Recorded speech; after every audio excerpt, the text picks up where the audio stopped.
Welcome to Ray's Rap. Today we'll be featuring Miss Deneen Rose. Would you like to introduce yourself? My name is Deneen Rose. I've been with MIA, you could really say, since the beginning, 2011. I started as a substitute teacher, believe it or not. And then when we made the move from the family church to the pavilion over here on San Marco, I was the receptionist, and then I was there for a year doing that, and then I became the office administrator and the registrar. Okay. So, when you were first diagnosed with breast cancer, what were some of the most prominent thoughts in your mind regarding your diagnosis? When I first heard it, and it was over the phone, and I was at work, the first thing was like, how am I going to tell my girls? Do they have to bear with me? Because your mind is going when the doctor says, okay, you have breast cancer, you're like, oh, am I going to die? How long do I have? My girls, you think of so many things and I didn't go home. I stayed in work because if I went home, I was just going to think and think and think. So I did my day.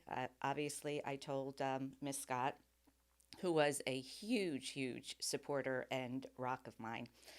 And so I did. I went home and I told my girls, and I don't know if it's just God helping you through it. Like here, I was crying like anything in the car.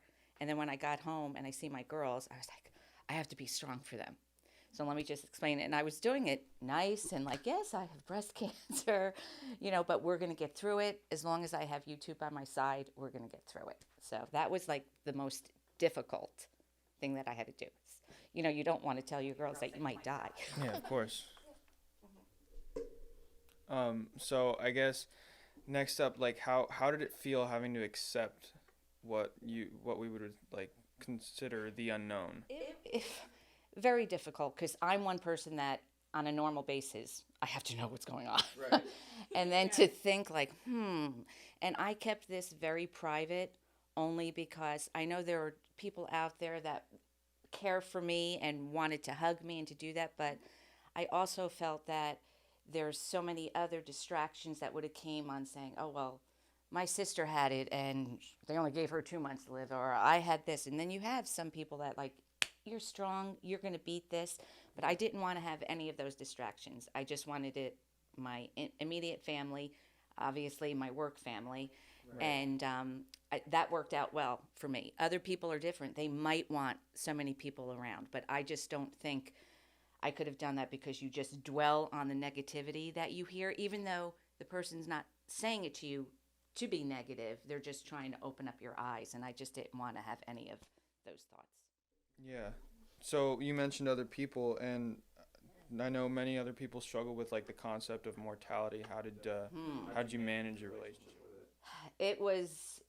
It was a hard fight, and especially when you first get diagnosed, and it happened so quick because I got diagnosed and 3 weeks later I started my treatment.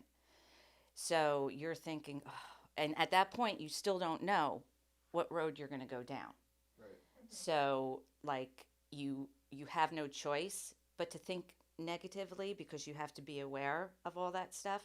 So I was planning out everything. I planned out, okay, my beneficiaries are in line. You just plan for the worst. Right. That's what I did until one day I was just sitting there, because you have nothing but time on your hands. And I'm like, I'm wasting so much of my, how can I put, negative energy and my weaknesses that I could be fighting this cancer. I have to forget about that. It's in God's hands. So I just got to concentrate on myself, my family, what my team of doctors are going to do, and just move forward. So I made peace with it, even though you don't want to, but you have to make peace, because you're just going to constantly think about that, and you're not going to get yourself better. So I just, from that day, I was like, stay on your same routine, do your exercises, listen to what your doctors say. Do not dwell on it. And in the beginning I was, and I think a lot of people do that, because you just hear breast cancer. Yeah. Cancer just always like is death. So I just reversed my roles in that, because there were plenty of days that you just sit there and you want to throw that towel in and say, I give up. But there's so much more to live for, especially when I look at my girls. Yeah, and that just creates such a dilemma in your mind. And We're, And the stress, because you're thinking of all of that, is not good for cancer. no. So Not at all, to no. try and put a happy face on, because I always put a happy face on for my girls when I could have, and just to see their smile, to know that, okay, she's going to be all right. Yeah. It helps It's like you. that reassurance. And it helps you too. Absolutely. And I didn't stop or take off of work. I just kept on coming to work. I just kept on doing my daily thing, because you divert yourself. Because if you're sitting home, you're just sitting home.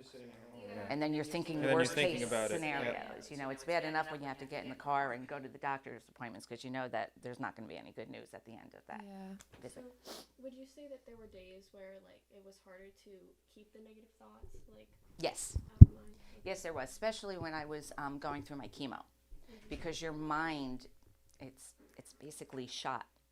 You know, you're pumping this poison into your body, even though it's helping you, but it's also destroying your insides. So you just, again, I know every little dot on my ceiling, because that's all you're doing is looking.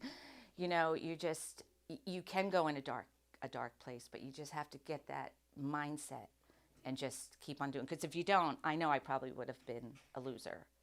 It's just the way it goes. But if you have that mind, that strong mindset, and I always listened to songs that made me, you know, think positivity and all that stuff. And that's what helped me. But it's very easy that you can go dark.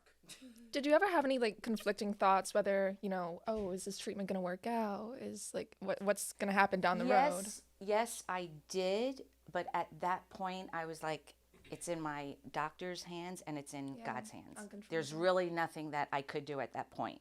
Like, was I eating properly? Yes. Was I doing my exercise? Yes. Was I doing all the right things? Absolutely.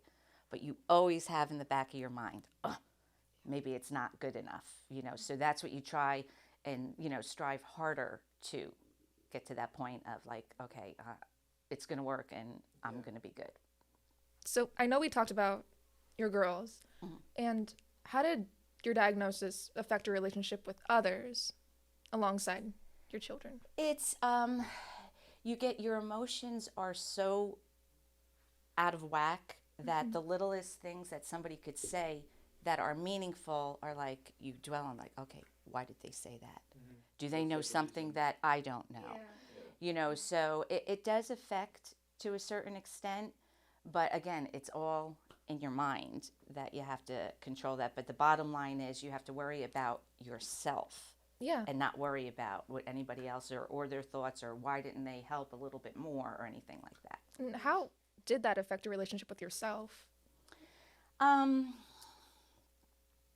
I always give to others, and I always put others ahead of me, and I never put myself ahead.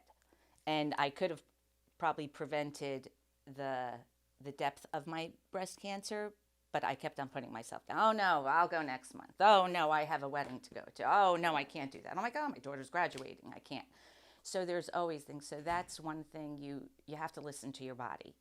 You have to listen when enough is enough, and you're not yourself anymore and you don't feel it, then you know that something's wrong. So would you consider hope to be like one of your strongest strategies to kind of overcoming this? Yes. I mean, that's why there's all those little quotes, hope, faith, and all that, because that's all you do. You could fight as much as you want, but there's nothing that you really can do. So so hope is a huge, huge part. And you mentioned some aspects of your life which like helped you maintain your positivity. Were there any other ones besides like listening to positive music and that kind of stuff? My girls. Because they're, at that point, they were 20, 21, and 18. I was like, they're too young. They need a mom. I need to have grandbabies. Not now, but I want to enjoy that. I want to see my girls, like, going in their next chapter. You know, no young girl should have to not have a mom, but in cases, you know, some cases there are, but I fought for them. And were there any times when you doubted your treatment? Because you're on when you go on chemo, the first couple of days you're fine, and then it starts kicking in, and your mind just goes because you're not feeling yourself. And I'm not saying that I was like a misfit person, but I was pretty healthy. And when the outside of you is okay, but the inside of you is not, you're just like, okay, what's going on? What's going on with me? Yeah. So that was it. I don't know if I answered it right because my No, mind just you're went. fine. Yeah. I mean, your self-identity with such a big change like that can really create a ton of just a spiral. Right.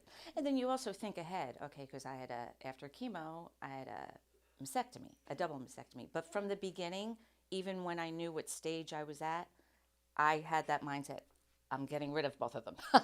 I don't want anything, because if you do just one and then it comes back, or if it traveled, then you have to go through the whole thing. And then I don't know if I'd be able to do that. So that's why I figured just get them all done. Yeah. And I know that pity can be a big struggle, especially from others. When like you're trying to maintain this like mindset of like positivity, and then other people are just like, oh my gosh, I'm so sorry. And that's why I kept it private, Yeah. because I didn't want that. Like I said Yeah. before, I would dwell on things. If somebody said, oh my God, my aunt had it, my sister had it, Yeah. and then I would just think, okay, well, she had the same kind as, diagnosis that I had, and she died. So, that's why. It's not a thing you want to hear. It's not. It's not. So that's why I kept it, because people are out there caring, but they'll go, how are you? And tilt the head. And then that's what just like, That's what sets you off. that's what, yeah. So if I, since I kept it private, and then when I knew which road I was going down, which was the good road, then I was able to talk about it. You don't And wanna I be was able known. to say, yes, I Yeah. had chemo already. I did radiation. Yeah. I'm good. Because you just don't want that label. You don't want to be known as, oh, the woman with breast cancer. Right. Like, you Because just then want, you go in yeah. full circle, and then you rehash everything, and then you're depressed, and Yeah. it was a vicious circle. So that's why I just kept it private. And a lot of my friends were upset with me because I did do that. Because like, oh my God, I would have helped you. No, this is something that I had to do. I know that you guys would be there for me, but this is just something that I had to do on my own. Yeah, for yourself. Mhm. So, would you like consider there to be any differences between yourself before and after beating breast cancer? Yeah, as much as I don't like even saying this, I'm going to put myself first. It's good. Yeah. It's a great trait to have. Not enough people have it in the world. So I mean, Because when you're used to doing that, then, like, of course, I'm going to put my girls first, but, like, yeah. little stuff that I used to stress out on and all that, I'm like, that's nothing. I just climbed this huge mountain. That's nothing.